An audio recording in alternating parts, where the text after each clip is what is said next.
tarde, Padre Nicolau. Boa tarde. O senhor completou 40 anos de sacerdote. Quantos anos de vida? Estou com, graças a Deus, 64. 64 para completar 65 final de ano. Então o senhor se ordenou com que idade? Um dia fui contar 24 anos, 6 meses e 2 dias. Antes de 25 anos, que precisava dispensa do bispo da idade, que a idade canônica é 25 anos. É pela forma de estudo lá na Polônia, que o ano letivo começa em setembro e termina em junho, né? Dia 8 de junho foi a ordenação, aí precisava de dispensa. O senhor, pela idade, ainda poderia ter pai e mãe, tem? Não, Pai Deus já chamou. Meu pai morreu em 89, já fui padre, mas antes de vir ao Brasil. E a minha mãe morreu com 91 anos, em 2017. É porque eu nasci quando minha mãe tinha 36 anos, raspa de tacho chamado, né? E meus irmãos são todos mais velhos, 9 anos, 12 anos, 15 anos. O senhor ainda tem os seus irmãos todos? Graças a Deus. Graças a Deus estão todos. Então o senhor caçula. Sou caçulão. Que bom. Então, a sua infância toda foi na Polônia. A infância, a juventude, tempo da formação e ainda 6 anos de padre, que trabalhei lá. O senhor, dos seus irmãos, tem algum que seja também padre ou não? Não. Nossa família é mais ligada à profissão militar, agricultores, mas tem bastante militares na família. Tios, né? Meu irmão foi policial, já está aposentado, né? E assim. Sim. E seus pais eram católicos, por conta disso o senhor frequentava a igreja, como é que foi? Como é que foi sua inspiração para ser padre? Bom, Polônia ainda é país católico majoritariamente, então nosso povoado, né, que tem lá paróquia cidade, paróquia povoado. Nossa paróquia na época tinha 2.000 pessoas, uns 5 povoados, né? 99% eram católicos. E era comum, era normal a gente ir para a missa no domingo. Além disso, a gente ia para a celebração mês de maio, mês mariano, mês também de outubro, mês de rosário. Tinha costume de rezar orações perto de casa, tinha uma cruz no cruzamento da estrada. Lá é costume de muitos cruzamentos serem marcados por capelinha, cruz, não porque alguém morreu, mas pela devoção. Pela devoção. E assim, então, era coisa normal para nós, né? E participar da missa. A gente trabalhava a semana toda na roça, mas no domingo não. Domingo era dia do Senhor. O senhor estudou em colégio religioso? Não. Não. Na época, únicas escolas que tinha eram do governo. Era até 1990 era o sistema da lei comunista, não tinha escolas particulares. A exceção na Polônia, que ainda admitiam, né, pela força da igreja, eram seminários. Mas não tinha seminários menores, nem escolas particulares.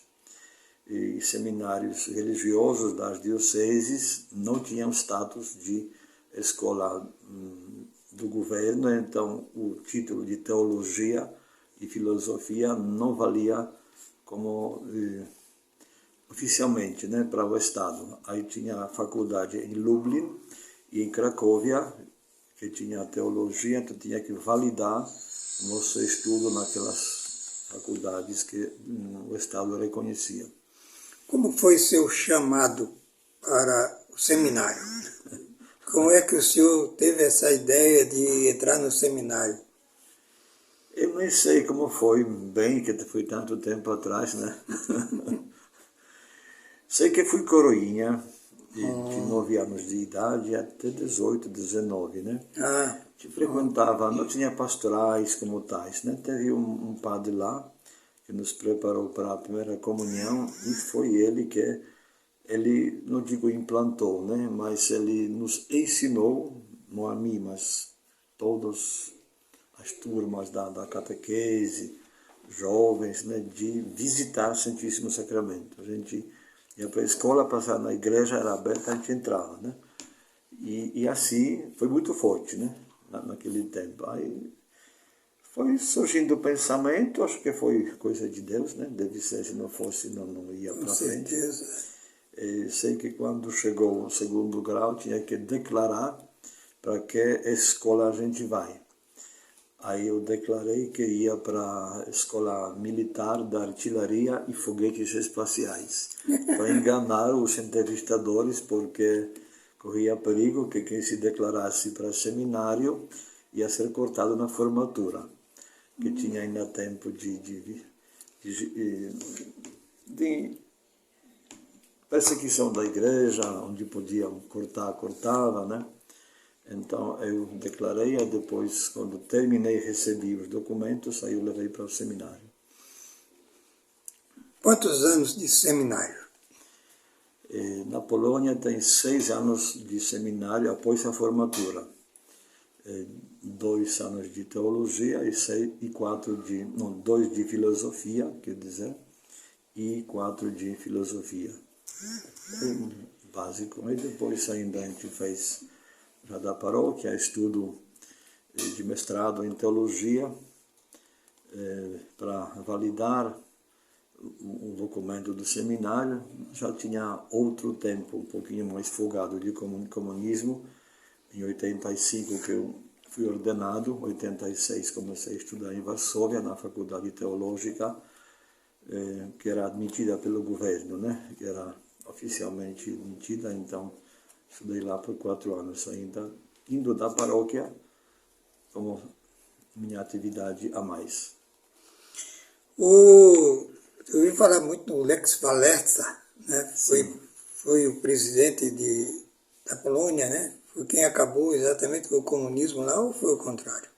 Ele que disse, eu acho que dizem dele da história, né? Ele ficou mais famoso como presidente do Sindicato dos Trabalhadores, né? Trabalhadores da estaleira em Gdańsk. Aí tornou-se símbolo do protesto contra o comunismo, né? Foi um protesto social e sindical, mas fortemente também depois politizado. E não é porque foi tão forte o sindicato, que tinha tentativas outras décadas, né? 56, 68, 71, 76, até que 81, solidariedade foi muito forte, mas também foi terminada com o Estado militar. Mas 89, a situação econômica do bloco comunista foi tão péssima que não tinha mais como sustentar economicamente. Então, aconteceram negociações do sindicato, forças políticas adversárias, e simplesmente os comunistas entregaram o poder, mas mantiveram muitos privilégios, né, de impunidade, um monte de coisas, né? Sim, padre, então o senhor atravessou um período, eu perguntei sobre ele, porque o senhor atravessou um período de recessão, de dificuldade, principalmente de perseguição à igreja. Então o senhor realmente se ordenou num clima que não era tão fácil para alguém seguir exatamente para ser padre, né? Bom, na Polônia, esta perseguição foi assim pontual, não foi geral, porque a igreja foi muito forte e tinham primais, quer dizer, o bispo como superior da Polônia, primais Stefan Wyszyński, que ele foi muito forte contra o comunismo, e com o apoio do povo, da igreja, ele ele manteve independência. Foi até preso por 2 anos, sumiu do mapa, prenderam e esconderam, mas depois ele foi solto, liberado, e realmente foi até 73 que morreu, se não me engano 73, foi líder forte, e igrejas mantiveram liberdade de culto, né? Mas na Eslováquia, na República Húngara, foi tudo conquistado, quer dizer, aconteceu que prédios, paróquias, igrejas eram do Estado, o padre não tinha nada. Na Eslováquia, para entrar no seminário, teve permissão da polícia. Se não teve, ele não entrou, né? Na Polônia não, a Polônia entrava. É como eu disse, não foi tão fácil. Mas porque a Polônia foi uma exceção no comunismo por causa da igreja forte. Em outros países foi igreja totalmente controlada. Falando em igreja forte, eu gostaria agora de lembrar de esse santo, São Paulo VI, né? João Paulo II. João Paulo II. Era sexto. Também é santo, mas o santo. Papa italiano. Ele é polonês também. Sim. É da sua região também? Não. Ele é bispo de Cracóvia, original de lá. Nossa região é mais perto de Varsóvia, para o norte. De Cracóvia são uns 400 quilômetros, né? Porque na Polônia a distância é grande, Polônia é um país que é 2,5 vezes menor, por exemplo, do que o estado da Bahia, né? 318 mil quilômetros quadrados Polônia tem. A Bahia é o estado maior do Brasil, eu acho. Só perto da Amazônia, né? Grande, né? Então... Sim, então, voltando ao senhor, o senhor ordenou-se em 1980, pelo meus cálculos. 85. E logo depois de ordenado, o senhor foi vigário onde? Trabalhei na diocese lá onde foi ordenado, diocese Siedlce. Eita, agora aí... Aí trabalhei em 4 paróquias, que lá, padre novo, é vigário paroquial. Aí o bispo dá um decreto, entrega aí, fulano, meu caro filho, olhando necessidade da paróquia tal, você vai para tal lugar em 15 dias. Depois de lá, o senhor já veio para o Brasil? Como é que foi a sua vinda para o Brasil? Por que veio para o Brasil? Aí eu fui para o seminário com o intuito de trabalhar fora, né? Porque mesmo que tinha dificuldades, a igreja era bastante assim, limitada, perseguida de várias formas, né? Mas eram muitas vocações, né? Nós fomos ordenados 23 padres no mesmo dia, na diocese, né? Então achei que tem muitos padres lá e podia trabalhar fora. Então eu fiz teologia como missiologia, né? Aí terminei faculdade de missiologia em 90, como mestrado. Aí em 91 fui liberado para trabalhar fora. O bispo me deu decreto, liberou da paróquia e ia para algum lugar onde o centro missionário me mandaria, né?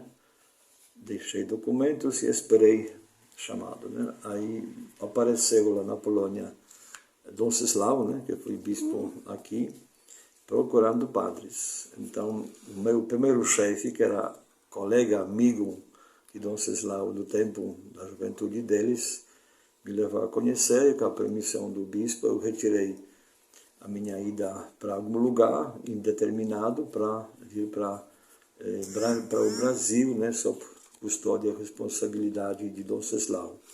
Aí me reorientei, né, no meu... aproveitar o gancho sobre Dom Ceslau e lhe perguntar de onde ele era. De uma diocese... Ele é polonês também? Na Polônia, sim, sul da Polônia, perto de Cracóvia. Ele era religioso da congregação do Santíssimo Redentor, chamado Redentoristas. Aí ele saiu da Polônia mais cedo ainda. Ele foi ordenado em 66, não se me engano, antes dos anos 70, saiu da Polônia para a Argentina. Em 72 começou a trabalhar na Bahia, em Bom Jesus da Lapa. Depois foi para Salvador, foi nomeado bispo de Floresta em 89. Né? Então, o currículo dele foi esse. Né? Aí foi nesse período que ele esteve lá e convidou o senhor para acompanhá-lo? Bom, ele passou na Polônia, tipo férias, né? E também fez uma divulgação, né? Eles conhecidos que aceitaria padres para trabalhar no Brasil, que ele assumiu aqui a diocese na época 89 com 12 paróquias e 7 padres, né? Que eram todos da congregação Sagrada Família e bastante idosos, né? Como o padre José, padre Henrique Schutter, Henrique Oligmiller, né? Aí então procurava padres, aí já ele encontrou o padre Miro e o padre Eduardo, que depois tornou-se bispo, do Eduardo. Aí eles já estavam no Brasil, os dois, né? Aí eu vim de lá, pelo conhecimento pessoal e trato que fizemos nos dois, né? Então o padre Henrique também é polonês? O padre Henrique era holandês. Tinha um Henrique holandês e outro Henrique alemão, aqui na diocese de Floresta. Então, o senhor já veio direto, só teve algum tempo lá como padre, né? Depois já veio direto para aqui, para a Floresta. Não, já teve eu outra comecei a diocese, outra paróquia. Estudar português, que não sabia de nada, lá na Polônia um pouquinho. Passei 10 meses num instituto onde eu achei lugar para me preparar, perto de Varsóvia, que não tinha mais paróquia, né? E esperei documentos serem liberados, que era mais dificuldade. O Brasil dificultava documentos, né? Tinha ainda a época pós-militar, tinha muitas exigências, por exemplo, até chamada chapa de raio-x tinha que trazer um monte de declarações que não era comunista, que não era o sei o quê, para poder entrar no país. Então, demorou alguns meses a receber visto para trabalhar. Aí eu passei em Salvador 3 meses e depois começou o curso em Brasília de idioma e adaptação em culturação. Aí fiz curso de 4 meses em Brasília. Terminei 92 em junho. E sabe mais português do que muitos nós que nascemos aqui? É nada. Sim. De português eu só fiz primário, 1 ano só de estudo. Foi bastante. Padre Nicolau, então o senhor aportou aqui no Brasil, em Floresta, Pernambuco. Lembra o dia e o ano, o mês? Lembro sim, e a hora. A hora? A primeira vez que eu vim à Floresta foi dia 13 de dezembro de 91. Tinha ordenação de Padre Paulo e dos diáconos, diácono Paulo Pedro Bastos e diácono Egídio. Aí eu vim de Salvador de ônibus, ainda sem saber falar, mas acertei. Aí voltei para Salvador, não tinha o que fazer, sem falar, né? Aí depois já vim para trabalhar, foi dia 27 de junho de 92. Uma sexta-feira, o dia do Sagrado Coração de Jesus, 4 da tarde. Pronto, então o senhor, aqui em Floresta, o senhor passou quantos anos como pároco? Eu assumi oficialmente a paróquia com posse, né? Comecei a trabalhar logo em julho de 92, mas posse teve dia 23 de agosto de 92, aí depois trabalhei aqui como pároco até março de 2001, dia 19 de março de 2001, aí eu assumi a paróquia Custódia. Custódia, Pernambuco. É, aqui. Ah, certo. Nessa diocese. Eu pensei que o senhor tinha ido logo para Bom Jesus da Lapa, né? Mas não. Foi para Custódia. Depois de Custódia, em 2004, em janeiro fui para Cabrobó, Aí, em 2007, vim aqui para nossa paróquia de Floresta e trabalhei e morei um ano em Nazaré, aqui no distrito. Em Dom 2006, Celau já tinha sido nomeado para outra diocese? sim, Quando o Dom Ceslau saiu daqui em outubro de 97.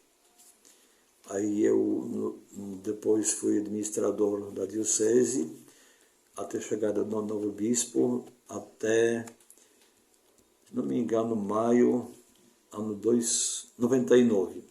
Em 99, foi do Adriano nomeado, que foi padre de Petrolândia, foi nomeado bispo, e foi ordenado em Petrolândia e assumi aqui em 99 a diocese. Eu não fiz a conta, o senhor deu os anos certos, mas quantos anos mesmo de padre o senhor ficou aqui? Quase 9 anos. Quase 9 Faltam anos. poucos meses para 9 anos. Certo. Agora, Custódia, Cabrobó, foram períodos curtos. Contando Nazaré, daria quase 10 anos, né? Porque 9 anos só aqui na cidade. Mais um ano de Nazaré daria quase 10 anos, né? Aqui na paróquia. Cabrobó chegou a passar um ano? Não, foi em 2004 até 2007, os 3 anos, né? 3 anos. Custódia também é a mesma? 3 anos e pouco. Sim, aí finalmente o senhor foi para... Em 2008 eu voltei para a Europa, voltei para a Polônia. Ah, voltou para a Polônia. Aí resolvi retornar no Brasil em 2010. Aí, como eu tinha... tirou umas férias? Não, eu voltei para de vez, né? Fui embora, sim, foi embora de vez para ficar lá, mas não se adapta mais bem ao trabalho, estilo de trabalho de lá, então eu retornei no Brasil. Como eu fiquei fora do circuito, né, das paróquias daqui, aí então pedi a Dom Ceslau que me ajudasse a achar um lugar, que eu sabia mais necessidades como a diocese, onde poderia pedir a um bispo, né? Então ele me acolheu lá mesmo, em Itabuna, na diocese, em 2010. Eu cheguei lá dia 6 de agosto de 2010. Aí, em setembro eu assumi a paróquia, 2010. Passei 3 anos, depois... 15 anos já está lá? Já, quase. Aí depois assumi outra paróquia, na qual já estou quase 12 anos, em Itabuna. Bom Jesus da Lapa pertence à diocese de Itabuna? Não. Não? Bom Jesus da Lapa é diocese Bom Jesus da Lapa. É diocese. De Itabuna para Bom Jesus são 620 quilômetros. Aí passa a diocese Caetité e diocese Conquista, né, para chegar a Bom Jesus da Lapa. Como aqui eu fui e nasceu, Romeiro de Nossa Senhora, lá é Romaria para Bom Jesus da Lapa. Muita gente vai. Aí eu fui. Também participei várias vezes, né, da Romaria e até, não fui mais novo, né? Fui 2 vezes até de bicicleta. E a gente sempre lá visita, porque no dia 6 de agosto que tem festa do Bom Jesus, né? Pelas transmissões que TV Aparecida assumiu, né, lá do Bom Jesus, cresceu muito a participação dos romeiros, né? Chegar muito. a 300 gente. Até 500 mil, dizem que é muita gente, muita gente. Eu realmente fiquei encantado. Eu tinha muita vontade de conhecer Bom Jesus da Lapa, dado umas fotos com meu tio, o Padre João. Sim. Foi uma vez uma visita lá, né? Ele tirou várias fotos e eu realmente fiquei... Morava bem pertinho, terminei, nunca aconteceu de eu poder ir lá quando eu estava lá. Aí saí daqui de Floresta para ir conhecer Bom Jesus da Lapa. E graças a Deus eu realizei esse sonho. E ali realmente para mim, não tem nada mais que possa dizer assim, só Deus mesmo para fazer um local como aquele. É uma coisa muito excepcional, né? É excepcional. A gente vê hoje... Aquela gruta de Nossa Senhora, né? Aquela água correndo na pedra, realmente ali você tem que admitir a presença de Deus no local como aquele. Sim, padre, então vamos falar agora novamente aqui das suas realizações aqui em Floresta. O senhor nos deixou a igreja da Nossa Senhora de Fátima, né? Eu achei... Eu me lembro ainda da pedra fundamental. Início da construção feita por Padre Aloísio, né? Ele deixou a fundamentação da igreja, determinado já o tamanho, né?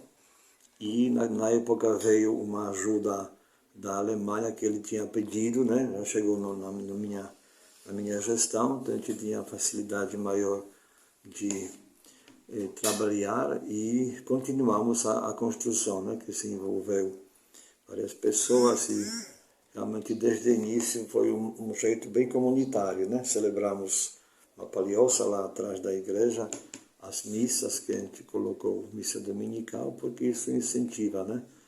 E identifica o povo com a igreja. Então até hoje eu achei que deu certo, graças a Deus.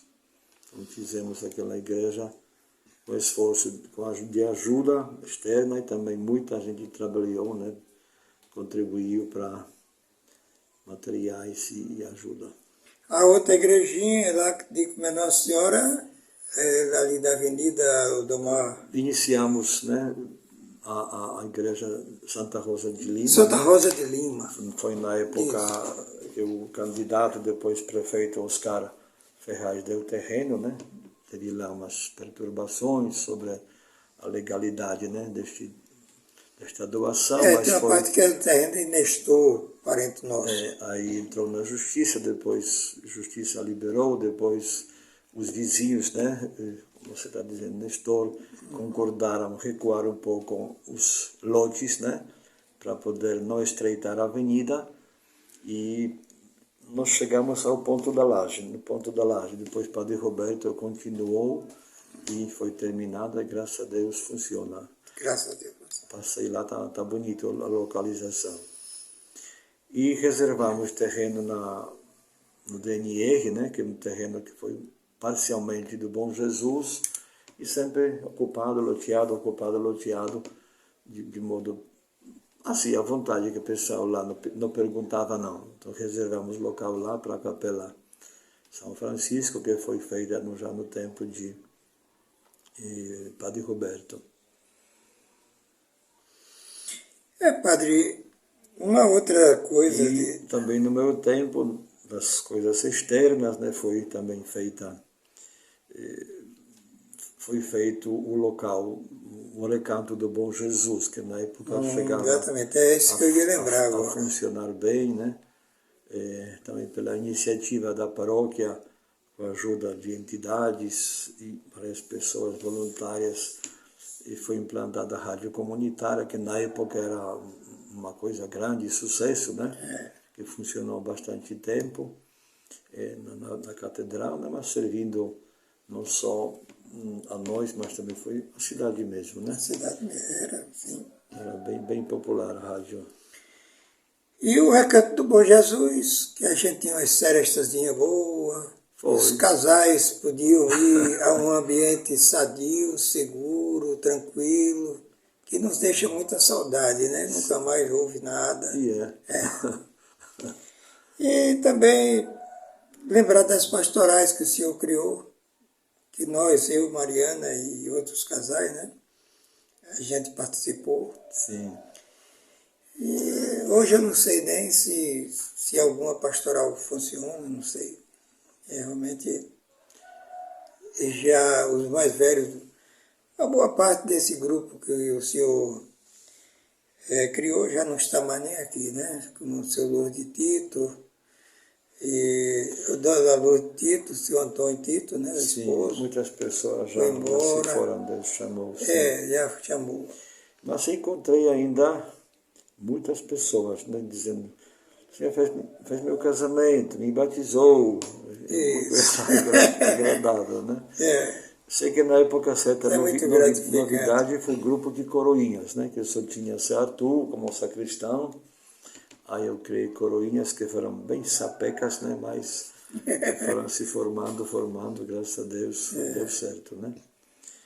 E na preparação do jubileu, a gente deu proposta para fazer romaria a pé, Tacaratu, que o primeiro ano não deu certo, 97, mas 98 começamos a caminhar, né? Ainda caminhei 11 vezes, se não me engano, com esta romaria, e ela está com 20 e tantos anos já, caminhando, graças a Deus. O ano passado eu não fui à Romaria, mas eu fui um passeio com o pessoal que ia para a missa, para a festa lá de Itacaratu, e foi com a oportunidade que eu tive de conhecer. E eu realmente tinha andado lá durante o dia, a igreja fechada, não pude ver a igreja por dentro, e eu fui. Realmente eu fiquei impressionado com a igreja, porque a igreja é muito bonita. Sim. E me causou muita tristeza, porque a igreja daqui era, se não me engano, pelo que as fotos que eu vi, era bem parecida com a igreja de Itacaratu. Então ela foi demolida e foi feita uma igreja moderna, no meio de um casario antigo. Sim. Eu estava até conversando com ele aqui sobre... Aquelas fotos, estilo parecido, que eu via umas fotos da igrejinha antiga matriz, né? Era tamanho, não chegava a esta aqui de Itacaratu. Era menor. Bem menor, né? Mas de fato, muita gente sente saudade daquela igreja, né?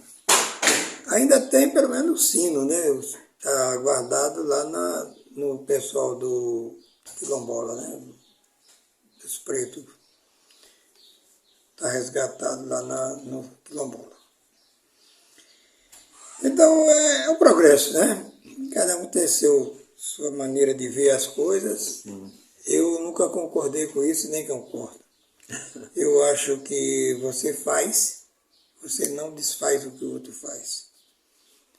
É bom preservar, a gente sempre Preservar. procurou preservar. Por exemplo, aquela capela ermida, que foi feita em 1900, na passagem do século, pelo bairro pequeno e um pouquinho abandonado naquele tempo, e também aquela capela vivia bem assim, desassistida, e sempre arrombamentos e destruição. No Jubileu 2000, né, depois das missões, também fizemos reforço naquela capela e começamos a celebrar, depois das missões 95, aí pararam lá sujar, né? Aí, graças a Deus, ia agora subir lá especialmente, tá a igreja inteira preservada naquela capela que é histórica, de 1900, já tem 125 anos, né? Então, é bom preservar a história. Há pouco tempo eu fiz um vídeo, participei de um vídeo de um amigo, Antônio Rufino, da igreja do Pescador. Aqui, a igreja ali a igrejinha aquela na beira do Pajeú. Como é o nome da igreja? Na beira do Pajeú? Sim. A da ermita não fica lá na saída da cidade, lá em cima? Sim, a igrejinha da Pedra da Josina? Sim, isso. Esta capela foi feita pelo Seu Arthur, né? Seu Arthur, exatamente. Capela particular, nós fizemos uma entrevista lá. Celebrava lá dia 12 de outubro, a padroeira, né? Também visitei agora, está bem preservada, tudo bonita. Tá bonitinha. Parece que o neto de Seu Arthur que está tomando conta e um casal mais. Um domingo que eu passei lá, está bem preservada. E assim. Pois é, Padre Neco. Também na igrejinha do Rosário, que foi sob cuidados das mães cristãs, né? A gente começou a celebrar a missa toda terça-feira, porque era a missa na catedral, e a igrejinha vivia mais fechada, né? Então começamos a celebrar, em vez da catedral, com pouca gente, cabia lá. Aí estou vendo que até hoje tem missa lá, que celebrei ontem lá também, né? Com muita alegria. O senhor lembrando aí da igrejinha de Nossa Senhora do Rosário, o ano passado foi colocada uma placa em homenagem a Manuel Lopes Diniz, português, que veio para o Brasil, que deu origem à minha família e outras famílias aqui. Tá? Ele foi enterrado lá nessa igreja, né? A igrejinha do Rosário. Sim. Aí o ano passado, retrasado eu acho, foi colocada uma placa lembrando a descendência da família Carvalho. Só que não é Carvalho só, Carvalho, Belfort, Cantarelli, Pires, Lopes, Barro, e vai por aí. Gonçalves, todos foram descendentes desse Manuel Lopes Diniz. Então, a igrejinha está lá, é uma recordação e é uma história, é história de Floresta. Sim, parte com dali. certeza, é um lugar muito histórico. Histórico da cidade, sim. Voltando também à história da igreja, antes era a igreja de Bom Jesus dos Aflitos. É isso? Quando ele chegou, ficou lá, né? Depois é que foi transferido para a matriz. Aí ficou a igrejinha com Nossa Senhora do Rosário. Teve um ano aí que o povo conta a história de Bom Jesus dos Aflitos, que o povo esperaram a imagem do Bom Jesus num pé de quixabeira, lá do outro lado do rio. Sim, na quixabeira do Bom Jesus. Quixabeira do Bom Jesus. E eu sabendo disso, falei até com o Serafim, Serafim, eu acho que você é o presidente da festa, por que você não cria, começar a festa de lá desse local? Vim com a imagem do Bom Jesus de lá desse local. Na abertura. Na abertura da festa. Agora, é uma pena que deviam preservar esse local, porque a quixabeira não é mais criança. Ela precisava ter um tratamento, uma proteção, e principalmente tendo em vista a história, né? Mas nem todos pensam dessa forma, né? Mas o mundo corre na modernidade e não quer saber da história. Não quer saber da história. Mas o Serafim conseguiu implantar e hoje isso está sacramentado, né? Da festa de Bom Jesus. É bom, né? Começar e vir para a igreja. Bom que renovou isso que fez que no tempo da gente a procissão saía do colégio, né? Do colégio da casa do bispo para chegar no Bom Jesus. Do diocesano para chegar. Aí hoje começa lá na... Historicamente é mais justificado. Aproveite agora para o senhor deixar uma mensagem para nós, porque esse vídeo vai ser passado aqui para todos que acompanham o meu canal e que com certeza vai divulgar para outras pessoas. E aproveito para o senhor deixar a sua mensagem como o nosso querido padre Nicolau de Floresta. A minha palavra, a principal e, na verdade, quase única é gratidão. Porque o tempo que eu passei aqui, eu só ganhei e só cresci. E se eu pude contribuir um pouco, é porque tinha conteúdo na fé, na caminhada da igreja, né, da comunidade daqui, e fui, mesmo sendo gringo, inexperiente, acolhido como filho da terra, que me sinto até hoje. Então, minha palavra é gratidão. Gratidão, gratidão por todo este tempo, né? E também olhando da perspectiva de hoje, de muitos anos, né? Também preciso pedir desculpas por algumas situações que foi bastante duro. Eu era padre novo, zeloso, padre bravo, né? Era assim, nada, para mim não. Sempre brigando pelas coisas da igreja, né? Mas é assim. Então, se alguém tem alguma mágoa daquele tempo, perdão, né? Mas sempre eu tive boas intenções, né? Na paróquia, aqui na ação da igreja. E aqui aprendi muito, né? Foi minha primeira paróquia no Brasil e a primeira paróquia sendo pároco, né? Que antes foi vigário paroquial. Então aqui eu me formei, na verdade, bem mais no sacerdócio, né? Então aqui eu levei muitas lições para a minha vida. Então, não pude faltar, dar esse testemunho de gratidão nos meus 40 anos de padre, que Deus deixou viver tanto tempo, né? Então, por isso vim aqui para celebrar e agradecer a Deus e ao povo daqui. Ah, não, pela sua idade de 64 anos, né? É 64. 64. Ou 74. 64. 64. É, você é uma criança mais novo que eu. Mas Estou com 78. nós fomos ordenados no mesmo dia 23 padres, 4 Deus já chamou, né? Então a gente não sabe a hora, né?